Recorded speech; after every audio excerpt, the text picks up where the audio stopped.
Larry Bird may have just reignited one of the NBA's biggest debates. During an interview, he was asked who was greater between Kobe Bryant and LeBron James, and his immediate reaction caught everyone off guard. Bird appeared frustrated by the question and responded with surprising intensity, sending NBA fans online into a frenzy. Now, fans are breaking down his comments and debating what they could mean for LeBron's place in NBA history. You must be joking. We're done here. But that was only the beginning. Bird reportedly went much deeper, bringing up details surrounding Kobe Bryant and LeBron James that added another layer to the debate. His reaction wasn't simply about disliking LeBron or refusing to give him credit. Instead, Bird's frustration came from what he saw as a disrespectful comparison to Kobe and the legends who came before them. To Bird, greatness was never supposed to be built through publicity, social media, or campaigns designed to convince people who the best player was. Players like Kobe and Michael Jordan earned that reputation by stepping onto the court, accepting the pressure, and letting their performances do the talking. That old-school mentality is exactly why Bird's response struck such a nerve. He seemed to be questioning whether modern basketball has changed the way greatness is measured, and whether some players are now trying too hard to shape their own legacy instead of simply letting history decide it. That one right there made me the greatest player of all time. For so many reasons. The argument comes down to two very different approaches to greatness. One is portrayed as being heavily focused on narratives, optics, and controlling the headlines, while Kobe represented something else entirely: obsession, sacrifice, relentless work, and suffering. His legacy was built through the countless hours he spent pushing himself when nobody was watching, letting his performance speak louder than any carefully crafted narrative. We all can be masters at our craft, but you have to make a choice. What I mean by that is the inherent sacrifices that come along with that. Every film session, every early morning workout, and every defensive assignment that nobody else wanted was another test of Kobe Bryant's mentality, and that relentless approach is what made him so intimidating. Opponents knew they were facing someone who would keep attacking long after the game became uncomfortable, while the argument against LeBron is that he has often preferred the right roster, the right system, and the right circumstances around him. Critics see that as a carefully optimized approach rather than the raw, relentless mentality associated with players like Kobe, Michael Jordan, and Larry Bird. That is why Bird's reported frustration with the comparison became such a major talking point. From his perspective, the word warrior meant something deeper than being talented or athletic. It meant embracing pressure, physicality, sacrifice, and competition when there was no easy way out.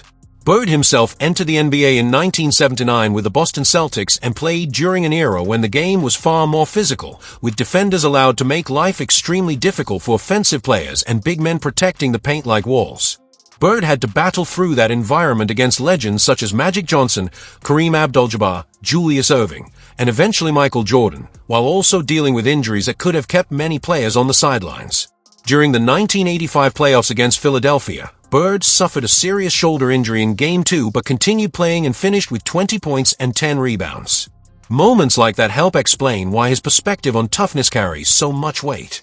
To Bird, greatness was not simply about statistics, popularity, or how perfectly a career could be presented to the public. It was about what a player was willing to endure when the pressure was at its highest, and that old-school standard is at the center of the controversy surrounding his reaction to Kobe versus LeBron. To fully understand why Bird's perspective carries so much weight, consider what he actually endured during his playing career. Suffering a dislocated shoulder in the 1985 playoffs and still finishing the game with 20 points and 10 rebounds is the kind of toughness that became part of his identity. Bird wasn't competing against ordinary talent either. He went head-to-head with Magic Johnson, Kareem Abdul-Jabbar, and his unstoppable skyhook, Julius Erving, and eventually Michael Jordan. After his playing days, Bird experienced the NBA from another perspective, coaching against stars like Kobe Bryant and Shaquille O'Neal before moving into the front office and evaluating talent. He had the opportunity to watch Kobe's legendary work ethic up close, from early workouts to endless film sessions, while also seeing LeBron's extraordinary athleticism, scoring ability, passing, and overall dominance.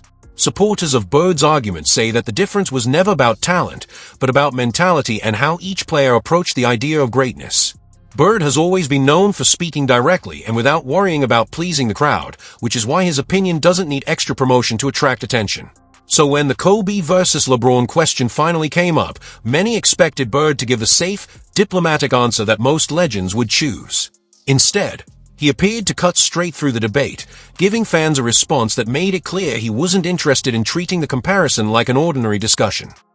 But if you want to have fun like I did with Bill Walton, you play with LeBron. Really? It'd been probably more fun to play with LeBron, but if you want to win and win and win, it's Kobe. And honestly, Bird's simple distinction captured the entire debate in just a few words. When he used the word fun, the argument is that he was describing the entertainment side of LeBron's game, the powerful dunks, spectacular highlights, effortless-looking plays, and massive media presence that have made him one of basketball's biggest stars. But when Bird talked about winning, that points directly toward Kobe Bryant's mentality. Kobe built his reputation through relentless workouts, difficult defensive assignments, playing through pain, and demanding the ball when the pressure was at its highest. He wasn't afraid of the moment, he wanted it. That doesn't mean LeBron wasn't capable of winning or dominating games. Rather, the argument is that Kobe represented a different kind of competitive obsession, one centered almost entirely on the next challenge and the next opportunity to prove himself. That is why Bird's brief response struck such a nerve. He didn't need a long statistical breakdown or detailed podcast appearance to explain his position. In one blunt statement, he appeared to draw a line between two very different styles of greatness. Kobe's basketball identity was shaped by the warriors he studied, especially Michael Jordan, and he didn't simply admire Jordan from a distance. Kobe studied his footwork, mentality, movements, scoring techniques, and approach to competition with an almost obsessive level of detail. He wanted to understand what made Jordan great so he could build that same relentless mentality into his own game, and that obsession eventually became one of the defining characteristics of Kobe Bryant's legacy. Like, is Michael Jordan a friend of yours? He's a good mentor, man. He's like a big brother. He is, okay. Yeah. Kobe didn't just watch Michael Jordan's highlights. He studied every tiny detail, from footwork and shoulder angles to the way Jordan manipulated defenders several moves ahead. He would replay possessions repeatedly to understand exactly why a move worked. In the late 1990s, Kobe even sought Jordan out personally, asking how he created space without relying on speed, controlled a defender's balance, and made the same move look different every time. That level of curiosity showed that Kobe wasn't simply trying to imitate Jordan. He wanted to understand the mindset and mechanics behind greatness and then build them into his own game. His technique was flawless. I wanted to make sure my technique was just as flawless. Been down a half court and he wanted to know how, when I turn around on my jump shot, how to feel the defense. I told him you should feel the defense with your leg. Jordan later said Kobe was different because he wasn't looking for admiration. He wanted answers, constantly challenging himself to understand what made great players great. And it wasn't just Jordan who recognized that mentality. Magic Johnson also praised Kobe as the closest player to Michael Jordan that basketball had produced, highlighting just how highly the legends viewed Kobe's competitive mindset and influence. Really break it down for us, because it seems like Kobe is the closest thing we've ever seen to MJ. Molly, you're absolutely right. If you're a newer NBA fan, the significance of Magic Johnson's praise is easy to miss. Magic competed directly against Larry Bird, helped lead the Lakers through one of the league's greatest eras, and understood exactly what championship-level basketball demanded. He is widely regarded as one of the greatest players ever, so when someone with that resume places Kobe in the same conversation as Michael Jordan, it carries serious weight. It wasn't simply nostalgia, it was recognition from someone who experienced greatness firsthand. Allen Iverson took the praise even further, arguing that after Michael Jordan, Kobe Bryant stood as the greatest player of all time, adding another legendary voice to Kobe's case. I've never seen nobody as competitive like him, but Mike. That's it. Like, when people talk about, your favorite players and best players in the world, I say Mike, and I say Kobe, and then everybody else. Coming from players who actually competed against Kobe, that kind of praise carries a different level of credibility.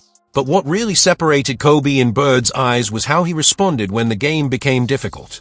Kobe actively wanted the toughest defensive assignment, often taking responsibility for guarding the opposing team's best player even when it drained energy he could have used on offense. And when the pressure reached its peak, Kobe didn't look for an escape route.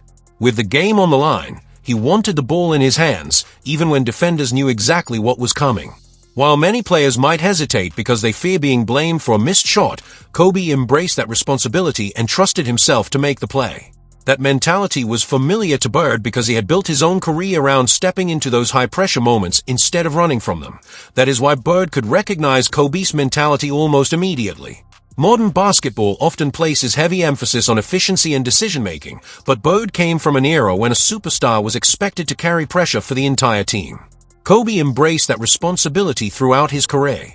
He was willing to miss shots, take criticism, have rough games, and still demand the ball when the next possession arrived.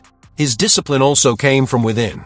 Kobe didn't need someone constantly forcing him to work harder. He pushed himself, often arriving at the gym long before his teammates and putting in hours before practice even began. Bird understood that this kind of commitment can separate lasting greatness from raw talent. The NBA has always been filled with naturally gifted players who had the ability to dominate but struggled to maintain that level because they didn't develop the same obsession with improvement. Tracy McGrady is often mentioned in that conversation because his talent and scoring ability were extraordinary, yet his career never reached the heights many expected when he first emerged as a superstar. Kobe saw talented players lose their edge and made sure he would never become one of them. He refused to get comfortable, constantly adding new layers to his game as the years went by. He sharpened his footwork, developed counter moves, improved his angles and timing, and later relied more on patience and skill as his athleticism began to decline. Even when his body was clearly taking a beating near the end of his career, Kobe continued finding ways to adjust. That is why Bird's perspective makes sense within this argument. He saw the same relentless mentality he recognized in himself and Michael Jordan, a willingness to suffer quietly, keep improving, and let the results speak. To understand why Bird could relate so strongly to Kobe, you also have to look at the NBA environment Kobe entered in 1996. The league was dramatically more physical than the modern game, and hand-checking remained legal until the 2004-05 season. Defenders could use their forearms, bump offensive players off their preferred spots, and make every possession a physical battle. Players such as Bruce Bowen, Ron Artest, Doug Christie, and Tayshaun Prince were known for making life extremely difficult for opposing scorers, forcing players like Kobe to develop the toughness and skill needed to survive that era. The goal of those defenders wasn't simply to stop you, they wanted to wear you down possession after possession. The paint was also packed with enormous, physical big men like Shaquille O'Neal, Tim Duncan, Kevin Garnett, Ben Wallace, Rasheed Wallace, and Yao Ming, so attacking the basket was never an easy decision.